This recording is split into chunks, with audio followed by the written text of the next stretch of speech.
यशोवर्धन झा आजाद, एक वो कहते हैं ना कि we should be taking any topic to its logical conclusion.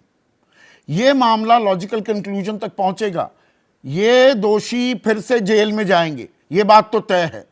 लेकिन ये पूरी व्यवस्था का जो षड्यंत्र था, जिस शब्द का इस्तेमाल किया अभी विक्रम सिंह ने, उसका पर्दाफाश होना भी तो जरूरी है। सुप्रीम कोर्ट भी बहुत बार हमने देखा, और पूरी जिम्मेदारी से मैं ये बात कह रहा हूं, ऐतिहासिक फैसले दे देती है, लेकिन कहां कहां चूक हुई उसकी जांच की बात कहीं अधर में लटक जाती है। वो तो नहीं होगा ना, या वो नहीं होना चाहिए इस मामले में? देखिए, एक बात तो स्पष्ट है संदीप जी कि कानून बिल्कुल अंधा है, जैसे चाहो तोड़ लो मरोड़ लो, और जो स्टेट सरकारें आजकल कर रही हैं उससे तो ये स्पष्ट है कि कानून वैसा ही चलेगा जैसा कि वो चाहते हैं। और अभी भी क्या इसका अंत, जो आप लॉजिकल कंक्लूजन की बात कह रहे हैं, वो महाराष्ट्र गवर्नमेंट को अधिकार है इसको करने का। उस समय भी अगर महाराष्ट्र गवर्नमेंट के पास ये मामला जाता तो जिसकी सरकार रहती और जिस तरह की सरकार रहती उसी तरह का फैसला होता, क्योंकि रेमिशन कमेटी में भी कैसे लोग रखे जाते हैं ये सबको मालूम है जो पार्टी के क्लोज है। और अगर स्टेट एडवोकेट जनरल को ये नहीं मालूम कि किसका जुरिस्डिक्शन है तो भगवान बचाए हमें इस प्रजातांत्रिक प्रणाली में।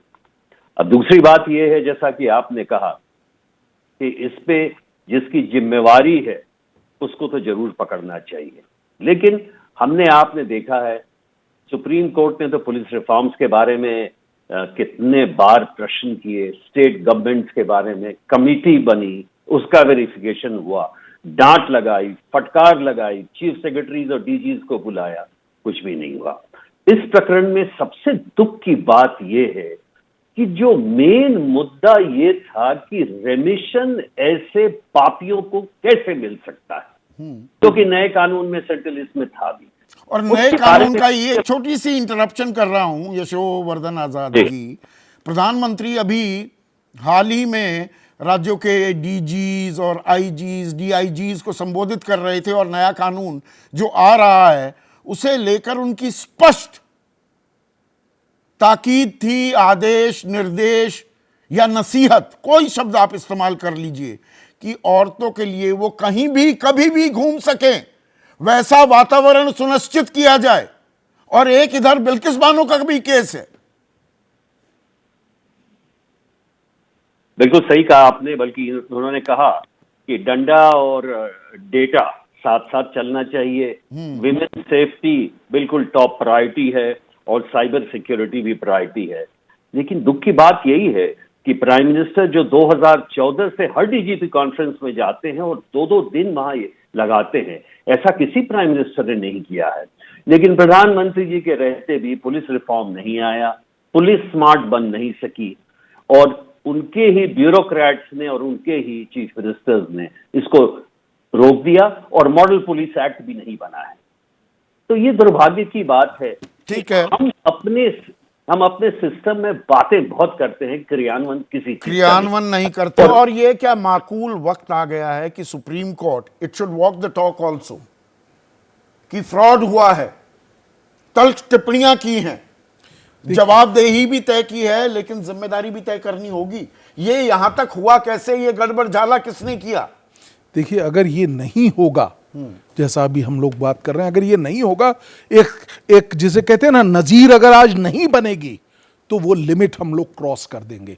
वो नजीर का बनना अति आवश्यक है। ये बनना इस पे कि क्यों ऐसा हुआ, कौन लोग इसके पीछे थे, उनके ऊपर सख्त कार्रवाई अगर होगी तभी एक नजीर बनेगी, और वो नजीर बनने के बाद ही एक मैसेज जाएगा जिससे कि आगे कभी कोई व्यक्ति इस तरह की चीजों को नहीं करेगा।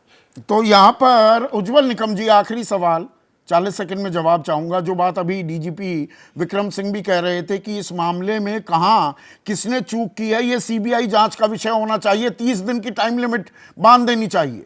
क्या करना चाहिए? जिम्मेदारी तो तय हो ना, सिर्फ दोषियों को वापस जेल में डालने से क्या मामला खत्म हो जाता है? कृपया लाइन पर। फिर वापस सुप्रीम कोर्ट। मेरा सवाल ये है कि जिस राधेश्याम शख्स ने ये पूरी तरह से सुप्रीम कोर्ट से मिसरिप्रेजेंट फैक्ट्स करके रेमिशन का पिटीशन दर्ज किया, जिसके आधार पर सुप्रीम कोर्ट ने कार्रवाई की, उस राधेश्याम के खिलाफ क्यों सुप्रीम कोर्ट ने कड़ी आलोचना नहीं की?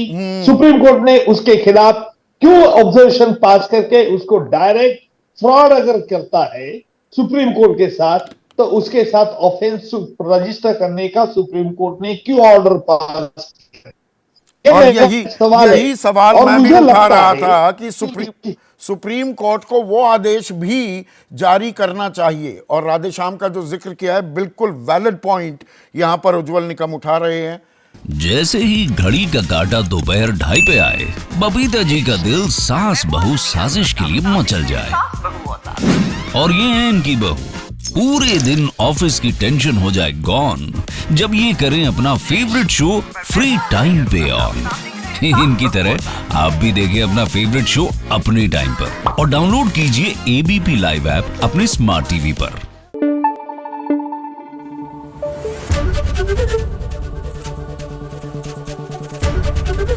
एबीपी न्यूज आपको रखे आगे।